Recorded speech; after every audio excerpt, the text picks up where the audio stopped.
But then we get into the Texas death match that just drove everyone insane. Adam Page versus Swerve Strickland with Prince Nana.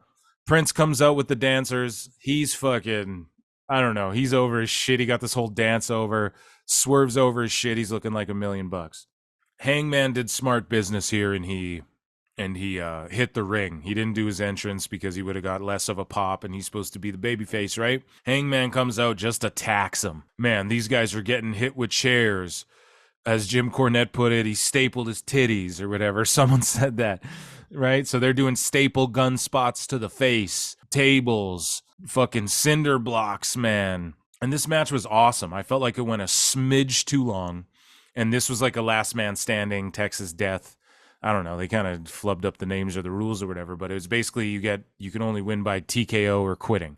So like you got to lay there for 10 seconds, right? I don't know, man. Swerve hit a pile driver on the guardrail, which was crazy. Fucking, they're getting slammed on glass, cinder blocks, all this crazy shit, which is awesome. This is how you blow off a big blood feud. It's also good that there was the 10 count because people were just standing up and it wasn't like they're kicking out of shit.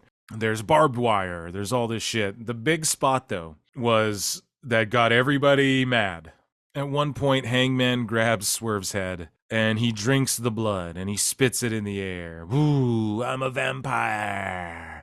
La. Dracula Page. Hangman Dracula Page. Because, I mean, now everyone melted down about this, whether you're for it or against it. I didn't care one fucking bit about this spot at all. I'm an MMA mark. I've seen Michael Chandler's nose get broken and exploded all over his face, and he starts trying to drown his opponent, and he starts rubbing his blood all over his opponent's fucking nose and mouth to try and like suffocate him with the blood and shit. Like, I've seen that. It doesn't bother me whatsoever if everyone's getting tested the way they should be. I think it's fucked just knowing what we know about, like, you know, some of these things. I mean, I don't know. Is it insensitive? No. Should people have reacted the way they did? No. Was it a cool visual? Yeah, it was pretty fucking hardcore and badass. Did I care? No, dude. I mean, there's people who've been sentenced to being caned to death in parts of the world. And I watched Sandman cane Tommy Dreamer to fucking death before, right? Like, these are things that it just didn't bother me at all. And when I saw everyone in an uproar, I just really couldn't believe it. But that being said, like, for me, my critique of it was they just set it up dumb. Why the fuck would Hangman grab his head and just start drinking the blood? It would have been, I don't know. I don't know. Maybe I'm not the guy to think of it just on the fly like this, but there's a way to set that up where I just feel like it would have been even cooler than, but I don't sit there and go, oh, that was cool. I just went, whoa, this guy's a savage. Like, this is a blood feud. But people being mad about that, like, bro, I've watched BJ Penn beat Sean Shirk into a bloody pulp and then lick the blood off his hands and his gloves, bro. I don't know. It just really did not offend me. And I loved the match, honestly. And this was a coming out party for Swerve. What I didn't like was the next Wednesday, Swerve wasn't selling shit from the match on the Continental Classic, and like, he wasn't selling it, and it was like, come on. And yeah, so Brian Cage comes out, helps with the schmoz.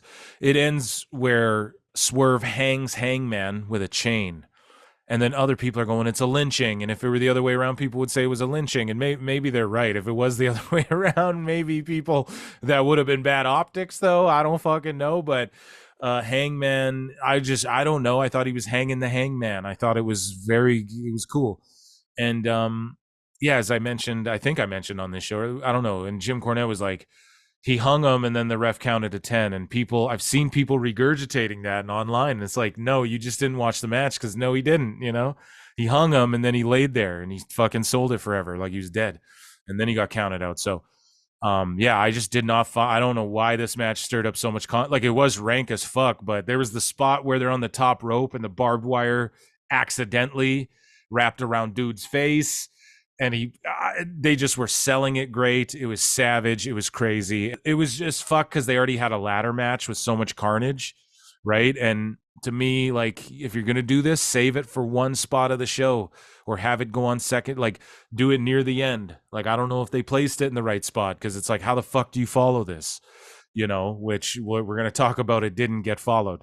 I don't know, man. It's Swerve's time. Like, he should be a world champion. You know, MJF, like, he's going to reign forever. That's the whole thing. I think that's why Tony's making all these belts, because he thinks he's just going to put belts on people to keep them, try and keep them happy. Well, and because, okay, so we're all like, Swerve should be champion. And then but MJF's their reigning champ and isn't giving the belt up anytime soon. He's doing, like, you know, they're probably going to try and set him up on his little Roman Reigns run. Like, they're bringing Will Ospreay in. So when is he the one who dethrones MJF at Wembley?